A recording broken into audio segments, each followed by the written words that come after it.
السلام علیکم ورحمۃ اللہ وبرکاتہ۔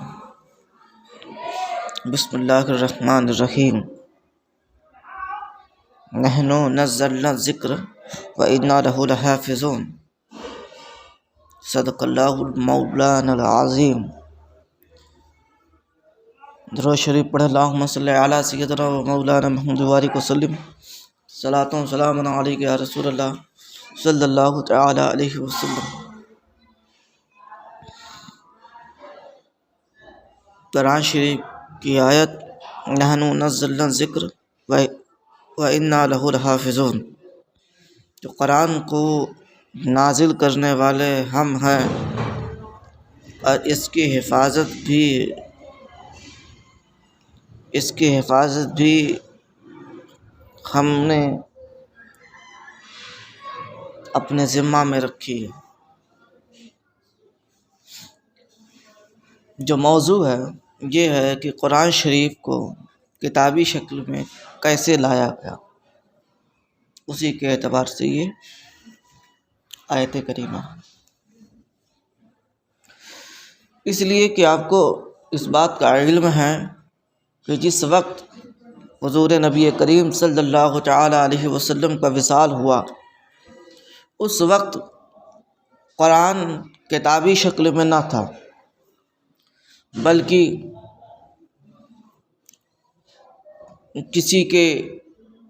کسی جانور کے چمڑے پر تھا، کسی جانور کی ہڈی پر تھا، پتھروں پر لکھا ہوا تھا، درختوں پر لکھا گیا تھا قرآن، جس کی وجہ سے قرآن اکٹھا نہیں ہوا عہد نبوی پر۔ لیکن جنگ یمامہ، حضور کے وصال کے بعد ایک جنگ ہوئی جس کا نام جنگ یمامہ، جس میں یہ عہد نبوی کے بعد کا عہد صدیقی میں یہ جنگ ہوئی، جس میں 70 حفاظ شہید ہوئے۔ اس بات سے یہ بھی معلوم ہوتا ہے کہ حضور کے زمانے میں کچھ لوگوں نے قرآن کو مکمل حفظ کر لیا۔ جو آپ منزل پڑھتے ہیں نا، ایک صحابی آیا حضور، ایک حدیث پاک ہمیں ایسے بھی ملتی ہے کہ حضور کے پاس ایک صحابی آئے، کہا حضور ہم رات بھر میں قرآن مکمل کر لیتے ہیں۔ حضور نے کہا نہیں، سال بھر میں کیا کروں؟ کہا حضور تھوڑا مہربانی کریں اور زیادہ کر دیں۔ قرآن کی لذت اس قدر ہے کہ صحابی کہہ رہے ہیں کہ حضور تھوڑا اور مہربانی کریں اور اجازت دیں۔ کہا اچھا ٹھیک ہے، مہینے میں قرآن مکمل کیا کروں؟ کہا حضور مہربانی کریں تھوڑا اور بڑھا دیں۔ کہا اچھا ٹھیک ہے، ہفتے میں قرآن مکمل کرو۔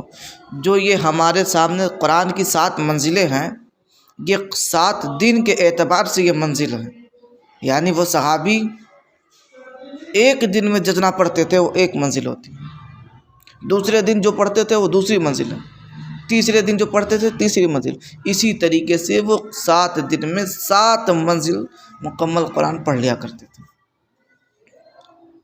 تو جنگ یمامہ کی میں بات کر رہا تھا، جنگ یمامہ میں 70 حفاظ شہید ہوئے، 70 حفاظ۔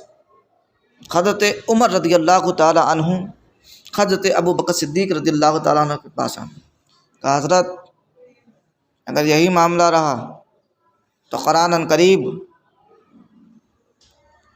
دنیا کی سطح سے مٹ جائے گا، لہٰذا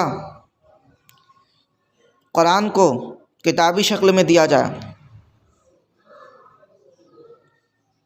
حضرت ابو بکر صدیق رضی اللہ تعالیٰ عنہ پہلے تو انہوں نے انکار کیا اور کہا کہ میں اس کام کو کیسے کروں کہ جس کو حضور کریم صلی اللہ تعالی علیہ وسلم نے نہ کیا ہو۔ حضرت عمر رضی اللہ تعالی عنہ اصرار کرتے تھے۔ اس کے بعد آخر میں حضرت ابو بکر صدیق رضی اللہ تعالی عنہ اس بات پر راضی ہو گئے اور ایک صحابی رسول جن کا نام زید بن ثابت ہے،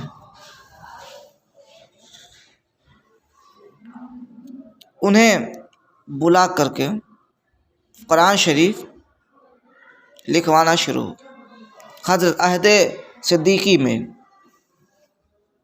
حضرت ابو بکر صدیق کے زمانے میں ہی قرآن شریف ہے نا حضرت زید کرتے تھے، لکھتے تھے، حضرت زید رضی اللہ تعالیٰ عنہ۔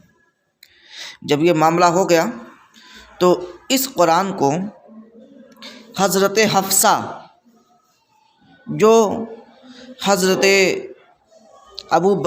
عمر رضی اللہ تعالیٰ عنہ کی بیٹی اور ازواج مطہرات میں سے ان کا شمار ہے، کہ حضور کی ازواج میں سے ہیں اور ہماری والدہ میں سے، ام المومنین میں سے۔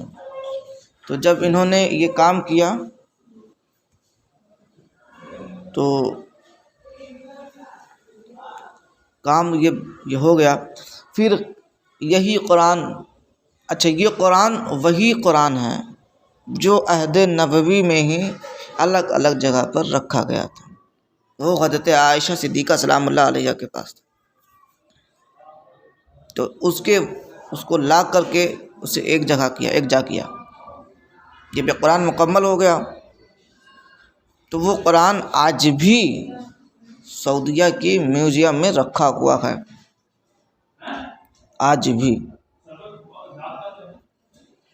اور وہ جو پتھر، چھال اور ہڈی، چمڑے جس میں قرآن لکھا گیا تھا، وہ آج بھی اس میوزیم میں رکھا گیا، تاکہ لوگ دیکھیں کہ قرآن میں تحریف و تبدیلی نہیں ہوئی ہے، وہ قرآن جیسے کل تھا ویسے آج بھی ہے۔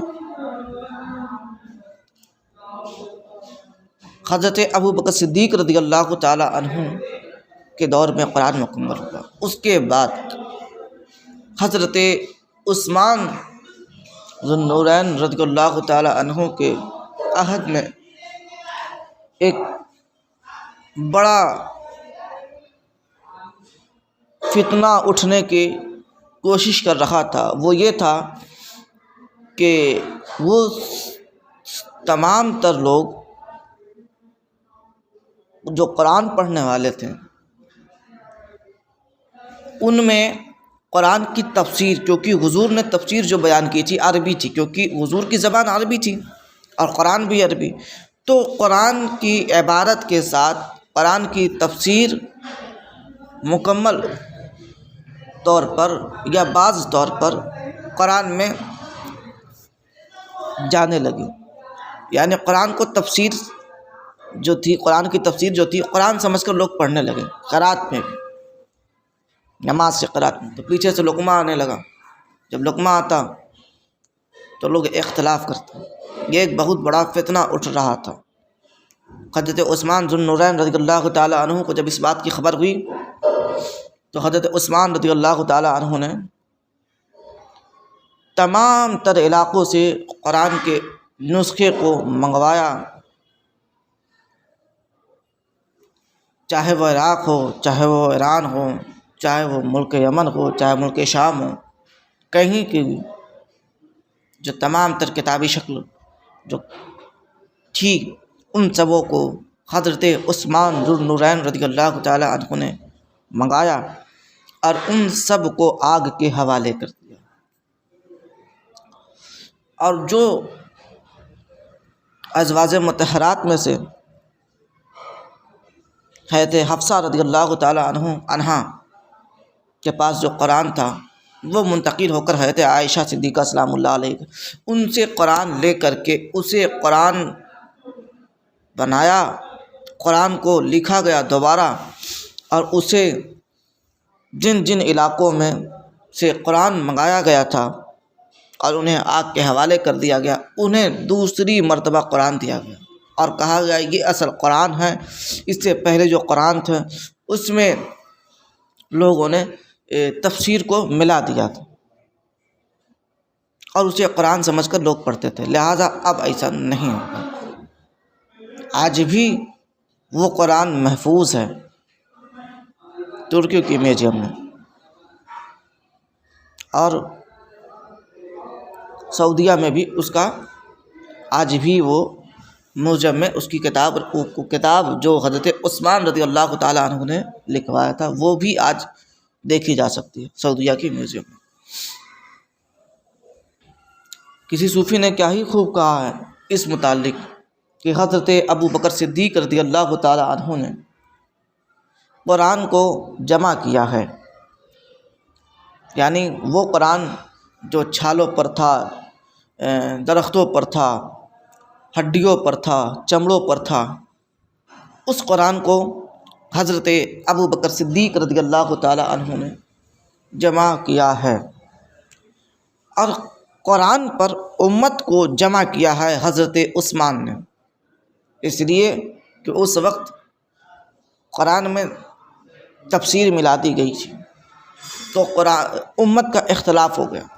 جب امت کا اختلاف ہوا تو قرآن کو ایک کیا گیا، اور اس قرآن پر جو قرآن کی جو تفسیر تھی اس کو الگ کیا گیا، اور صرف قرآن کو دنیا کے سامنے پیش کیا گیا۔ جو اختلافات تھے، جو امت میں بات چیت ہو رہی تھی، اس امت کو اس قرآن پر جمع کیا ہے حضرت عثمان رضی اللہ تعالیٰ عنہ نے۔ اور یہ جو کام ہوا ہے، یہ کام اچھا کام ہے۔ آج تک جو قرآن ہمارے ہاتھوں میں ہے، یہ انہی حضرات کی برکت ہے کہ آج تک ہم اللہ حالانکہ اس کی حفاظت کرنے والا ہے، لیکن ذریعہ کس کو بنایا؟ جناب حضرت عمر کو، حضرت ابوبکر صدیق کو، حضرت عثمان کو۔